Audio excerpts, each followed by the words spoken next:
Cody Felger. Thanks for having us on the show last week, Cody, by the way. Cody. He says, Quincy Wilson probably plays his best game of his career on Sunday. Your thoughts on the second-year pro and how he can build off of last week's performance. Also, go Tigers. Oh, Eddie. Yeah, I did think Quincy Wilson played pretty well. And I've always been more of a Quincy Wilson guy than most. I've always thought he had talent. Arthur Mollett got burned by Moncrief. He might be cut by the time this podcast goes to recording. People are probably clamoring to bring out Collins now and cut Mollett. But the Colts benched Mollett with Nate Hairston out, so they moved Quincy Wilson up into nickel packages. So when they went nickel on Sunday, Kenny Moore slid inside like he normally does, and Pierre Desir and Quincy Wilson were your nickel corners. And I thought Wilson did play very well, have a nice game. I still have hope for Wilson. He's young. Yes, there's been some inconsistencies. I'm not crowning him at all.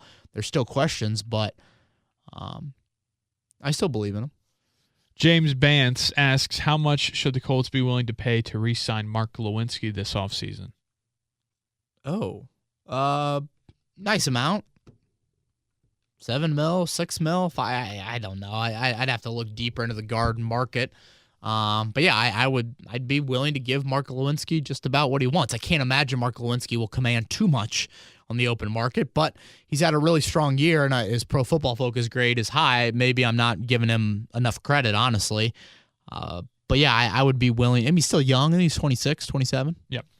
Andrew Chernoff wants to get festive here. With it being Thanksgiving week, which player on the roster could eat the most turkey in one sitting? Wow. Googe, the O-line coach.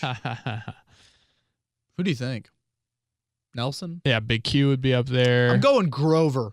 Grover Stewart. Yeah.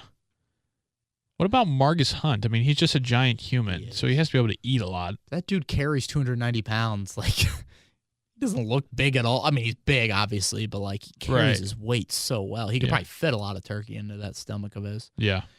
Give me Grover Stewart or Al Woods. I don't know about those O-linemen. I mean, they can definitely, Big Q would be up there, I think. Consume some food, but I want Grover at my Thanksgiving table. Alan Grover. He might eat the wishbone, Grover. Benjamin, do you think the offensive line streak with games with no sacks allowed will continue with Ryan Kelly being out? I mean, some point it's got to end, right? Yeah. But the thing is, Luck's not even getting touched. I thought it was going to end on Sunday. Well, you would think with these receivers we talked about aren't the greatest playmakers, right? Like coverage sack. Coverage sack, yeah. Exactly. Or like Luck trips and falls. Like Ian Book tripped and fell and threw an interception for Notre Dame. Funny that I nitpick one play from Notre Dame's dominance over Syracuse. Yeah, enjoy it, man. Jeez. That's life as a fan. But yeah, let's say it ends on Sunday. The Colts get in a 3rd and 9. They get behind the but part of me thinks like Luck is going to go to any cost to avoid a sack. Like he will he'll rather get intentional grounding than look take like a sack. Manning back there. Yeah, like throw the ball into Travis Kelce, the 50th row of the stands. This is from Sam Shearer. Do the Colts have the best offensive rookie and the best defensive rookie this year? Oh, without a doubt on the defensive side, yeah.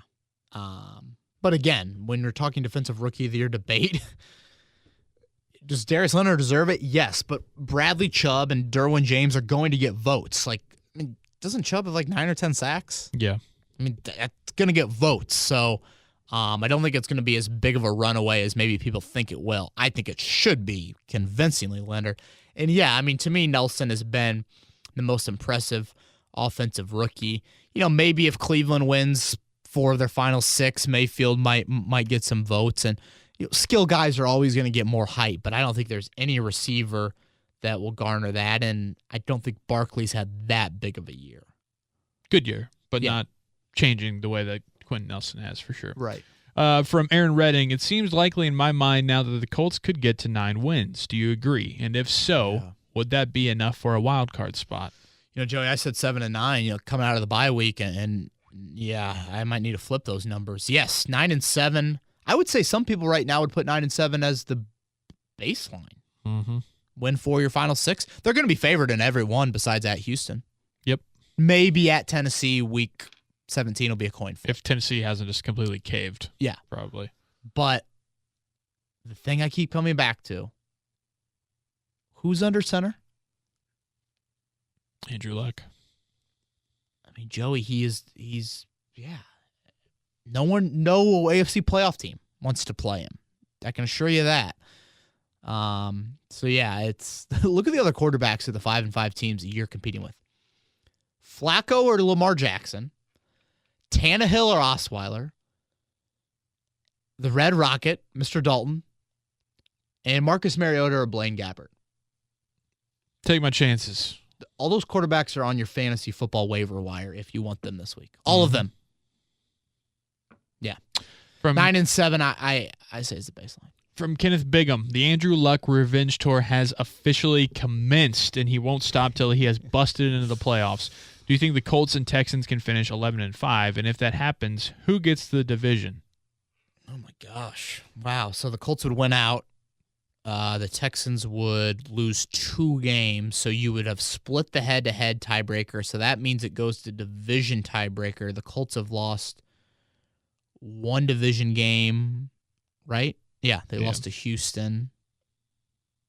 And that means the Texans would have lost 2 division games because I believe the Texans lost to the Titans week 2, and then they will have had to have lost to the Colts under your scenario here, Kenneth. And they'll have to lose some other game. So the Colts, I believe, would win the division if they won out. Brett Stockglausner continues with that 11-5 talk. He asks, is that an attainable goal or just a pipe dream? I don't think it's that one end of the spectrum or the other. I think it actually is a realistic. I mean, like if you look week by week, and not to sound like I'm an NFL coach, but if you take it one Sunday at a time, it's really realistic. Now, the odds are certainly not great that you go 6-0 down the stretch. I think right now someone said the Colts. You see some of these playoff machines and all that. I think the Colts have a 22% chance at making the playoffs. So if they have a 22% chance of the playoffs, they probably have like a 15%, 10% chance at going 6-0 down the stretch. I have no idea on those numbers. I'm just guessing. Yeah.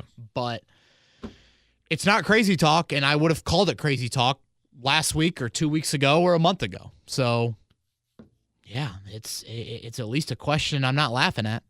From Drew Rush. Would Luck catch the ball had Doyle thrown it? No, I thought Ebron threw I thought Ebron threw a pretty good ball. I'm sure Jack Doyle would have thrown a good ball as well. Do you remember the pass Luck caught in college on a similar play? Have you ever seen that highlight? I think so. It's Had to have. One hand extension on the near sideline, drags the feet, like beautiful. It was a similar dive, but oh my gosh. That was a belly flop if I've ever seen one, man. That dude loves football. He loves it. Oh my gosh. Andrew Luck is a funny human being. He is, yeah. All right, from CW Moran. How much of a playbook do you think a team puts on film in a year? All of it? Most? Or have we already reached that limit with the Colts and anything they do from here on, teams will have seen before? Oh, I would say most. Now, the advantage Frank Reich has is he's only, 10 games into most? Yeah.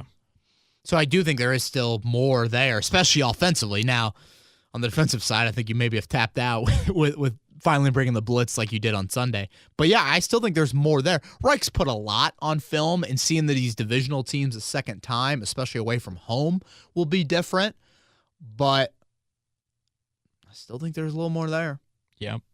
Little his own Philly. His own. Yeah. His own. What do you call that? The indie special? Do you have a name for the I hope they'd come up with something a little bit more creative and innovative than that. Because that's getting that Philly special has become like adding gate to the end of everything now after Watergate. Right. Come on. Right. Or calling like Wildcat everything. Yeah. Right. From Zach, at this point in the season, which Colts would you say make the NFL top 100 list? I think we got this question maybe last week, a couple weeks ago, Joey. Luck, duh. I would say Hilton gets back in the top 100, especially if he goes over 1,000 and kind of does his thing. Yeah. Nelson, I mean, I think Nelson is viral enough. You don't see guards on that list often, but I would think Nelson, and I would hope Darius Leonard. Right. I think we talked about it on Twitter last week, but I think 85 to 100 range, there's no reason that Nelson and Leonard couldn't sneak into there. Exactly. Yeah, spot on with that. Yeah, I think in that range, those two rookies are creating enough of names to do that.